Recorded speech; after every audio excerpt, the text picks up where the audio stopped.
Galates chapitre 3, verset 1.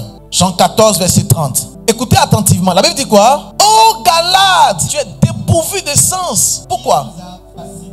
Alors, qui vous a fasciné? Ici, le mot fasciné, c'est qui vous a envoûté. Galates, dépourvu de sens. Qui vous a envoûté? Mais l'envoûtement dont il parle ici n'est pas un envoûtement qui a trait avec les esprits. C'est un autre type d'envoûtement qui a trait avec les actions de la chair. Deuxième texte, Jean 14, verset 30. Je ne parlerai plus guère avec vous, car le prince de ce monde vient. Il n'a rien en moi. Il n'a rien en moi. Vous comprenez un peu? Amen. Ça veut dire que Jésus-Christ dit que le diable, il est en train d'arriver. Mais dans son caractère, dans son comportement, dans son attitude là, il n'y a rien de moi en lui. Et il n'y a rien de lui en moi. Donc quand quelqu'un commence à avoir un caractère, où tu vois comme si le caractère qu'il a est un caractère de Satan, il commence à créer en lui un récepteur. Et quand le diable va émettre, ça va toucher un domaine de ta vie. Quand tu commences à beaucoup trop mentir, le père du mensonge c'est le diable. Et tu commences à te comporter comme le diable. Tu es en train de mettre dans ton cœur un récepteur. Et quand le diable voit ça, il est content. Il va émettre et automatiquement tu seras paralysé.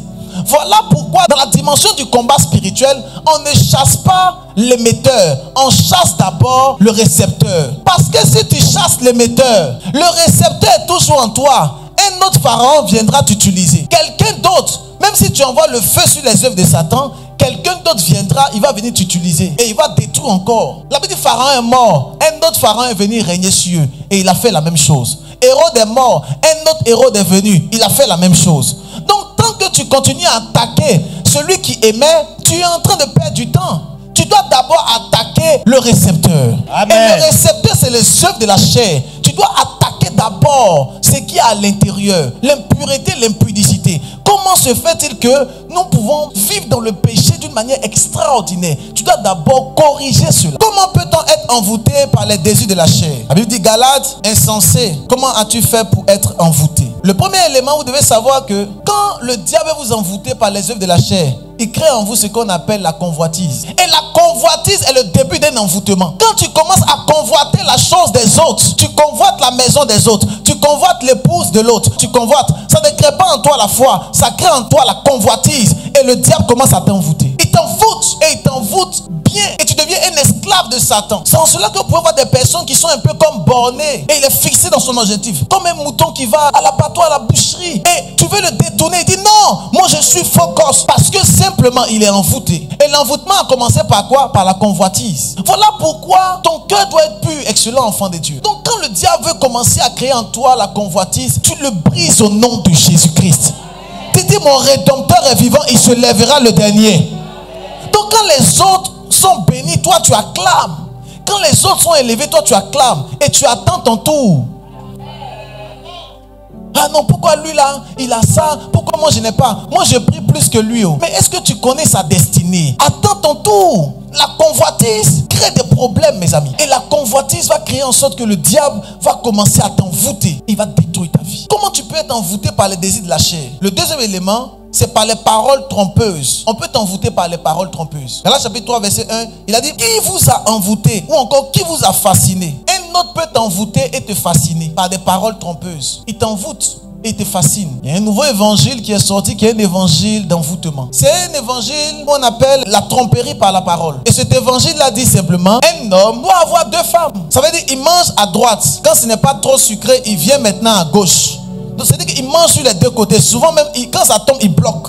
Et puis il mange encore. Ce sont des paroles qu'on appelle des paroles trompeuses, flatteuses. Et ça crée l'envoûtement dans la vie de beaucoup d'enfants de Dieu. Quelqu'un peut venir te voir et par cet évangile-là, tu peux être fasciné, démontré par la parole de Dieu. Et tu décides de pouvoir vivre ce genre de choses. Tu as un envoûtement. Et ta vie est détruite par une parole trompeuse. Quelqu'un viendra vers toi et te dira, mais toi tu continues à payer ta dîme, mais ce n'est plus dans la Bible, ça n'existe plus. Ça c'est au temps de Pierre, au temps de Paul et au temps de Jean-Jacques. Maintenant au temps du prophète Anne-Josaphat, on ne fait plus ça. Maintenant on ne fait plus ça, c'est juste l'offrande. Non, c'est tout. Et le diable vient fasciner beaucoup de personnes par un envoûtement. C'est pas grave, même si tu pèches, oh Dieu est avec toi. Son sang a coulé à la croix de Golgotha pour toi. T'inquiète pas, c'est pas grave. Va avec le monsieur. Demain tu vas demander pardon à Dieu. Un un envoûtement par des paroles trompeuses qui te fascinent. Et c'est comme ça que l'église de Galate était. Voilà pourquoi l'apôtre Paul dit, mais Galate, vous êtes devenus insensés. Qui vous a envoûté? Voilà pourquoi j'aimerais dire la vie de quelqu'un. Tu ne dois pas laisser tes oreilles dans la bouche de n'importe qui. Parce que tes oreilles ne sont pas une poubelle. Tes oreilles doivent être sanctifiées. Tu parles avec telle personne, il met. L'autre, donc tu es saturé par des informations erronées, trompeuses. Et tu commences à être envoûté. Je vous ai dit que le premier type d'envoûtement, c'est l'envoûtement par la chair. Vous devez savoir que l'envoûtement par la chair est un envoûtement très terrible et démoniaque. Ce n'est pas seulement les sorciers, mais l'envoûtement par la parole. Toute personne qui devient grand et qui évolue est influencée par la parole. Vous devez savoir cela.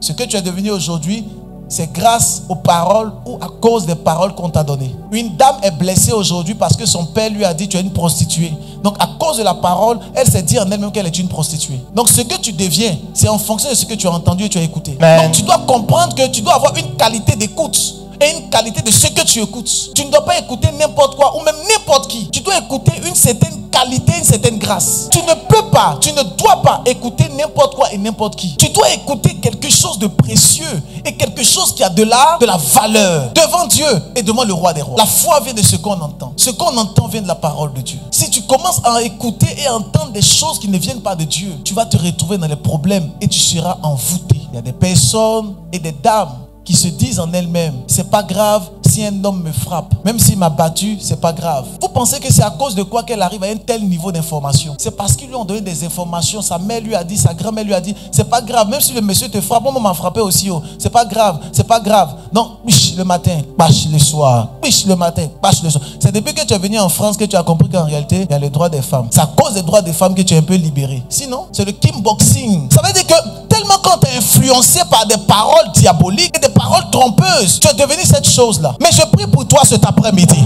Pendant que tu entends le son de ma voix, j'extirpe les paroles trompeuses au nom de Jésus. J'aimerais dire à un jeune qui m'entend, Dieu veut t'élever, Dieu veut te bénir. Tu ne dois pas laisser ta jeunesse à l'envoûtement. L'envoûtement par la chair. Premier élément, l'excès de convoitise ou encore la convoitise. Deuxième élément, les paroles trompeuses. Amen.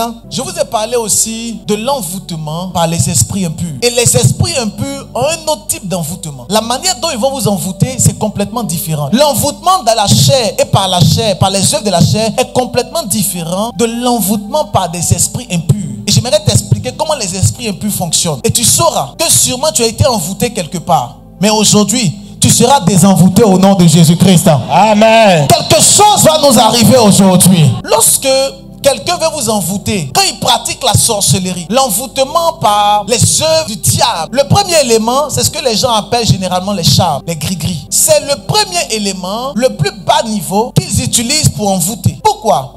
Je vous ai dit que l'envoûtement, il faut un émetteur et un récepteur. Donc il veut mettre forcément un récepteur autour de toi. Et comme il n'a pas de récepteur, il te donne ce qu'on appelle des gris-gris, des charmes. Donc toi qui as des gris-gris chez toi à la maison, on aimerait acclamer pour toi. Parce que simplement tu es sous l'emprise d'un démon et tu es envoûté. Si tu as un gris-gris chez toi, sache clairement que toi, ta petite famille, vous êtes sous un envoûtement. Et ce qui est terrible, c'est que tu n'es même pas conscient que tu es envoûté. C'est ça qui est très terrible. C'est un peu comme du vaudou. Ils sont à Los Angeles, en Haïti, au Togo, en Côte d'Ivoire. Et ils piquent. Et toi, tu as mal au dos. Il te pique. Il est en France ici, il te pique. Toi, tu as mal au dos. Tu es au Canada, au Québec, tu as mal là-bas. Et tu dis, mais je vais aller voir un médecin. Je sens comme des douleurs au niveau du pied. Le médecin ne trouvera rien. Le médecin va faire tous les IRM que tu veux. Il ne trouvera rien. Parce que le problème est purement spirituel. Pas des gris-gris. Voilà pourquoi tu ne dois pas accepter des gris-gris, mes amis. Vous ne pouvez pas accepter des choses bizarres. Ah, ça c'est un gris-gris. Attrape rêve. Tu attrapes les rêves. Mais le rêve même n'est même pas là. Tu vas l'attraper comment? Tu l'attrapes où? Et depuis que je suis arrivé en Europe, je me rends compte qu'ils ont des choses dans la voiture. On dit attrape rêve. C'est rond comme cela. Et souvent, il y a des personnes qui mettent ça dans les maisons et dans les voitures. C'est quel rêve tu vas attraper? Depuis quand on peut attraper un rêve, mes amis? Je vais aller voir le magnétiseur. Le magnétiseur, il va te magnétiser. Mais c'est simple. Souvent, il y a des personnes qui donnent 3 bidons d'eau. Mets ça sous ton lit. Garde ça là-bas précieusement. C'est un gris-gris. Ce sont des charmes. Ça détruira ta vie. Toute personne qui a eu à faire des gris-gris dans sa vie, aujourd'hui, l'envoûtement est brisé sur ta destinée au nom de Jésus. Je dis l'envoûtement est brisé sur ta vie au nom de Jésus. Au nom de Jésus. L'envoûtement est brisé sur ta vie au nom de Jésus. Brisé au nom Tu de es Jésus. désenvoûté